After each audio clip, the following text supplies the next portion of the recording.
వినాయకుడి నిమజ్జనం అయ్యేలోపు ఒక్కసారైనా ఈ స్వీట్ని చేసి నైవేద్యంగా పెట్టండి. మీ కోరికలన్నీ నెరవేరుస్తాడు. ఎందుకంటే ఈ స్వీట్ అంటే వినాయకుడికి చాలా ఇష్టం. ఫస్ట్ ఒక బౌల్ తీసుకొని దాంట్లోకి కొంచెం గోధుమ పిండిని తీసుకొని కొంచెం సాల్ట్ అట్లనే కొద్దిగా మిల్క్ యాడ్ చేసి ఒకసారి కలిపిన తర్వాత మళ్ళీ వాటర్ యాడ్ చేసుకుంటూ చపాతీ ముద్దలాగా చేసుకోవాలి.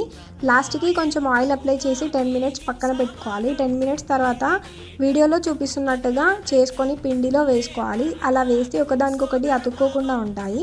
ఇలా కాకుండా చిన్న బాల్స్ కూడా చేసుకోవచ్చు. ఇప్పుడు స్టవ్ మీద గిన్నె పెట్టుకొని 1 కప్పు పిండి తీసుకున్నాం కాబట్టి 4 కప్పుల వాటర్ తీసుకొని అవి వేడయ్యాక తాలికలు దాంట్లో వేసుకొని అవి ఉడుకుతున్నప్పుడు 1 కప్పు బెల్లం యాడ్ చేసుకోవాలి. బెల్లం కరిగిన తర్వాత 2 ఇలాచీలు అట్లనే ఒక గిన్నెలో 2 స్పూన్స్ పిండి వేసి దాంట్లో వాటర్ వేసి లిక్విడ్ లాగా చేసి దాన్ని కూడా దీంట్లో వేసుకోవాలి.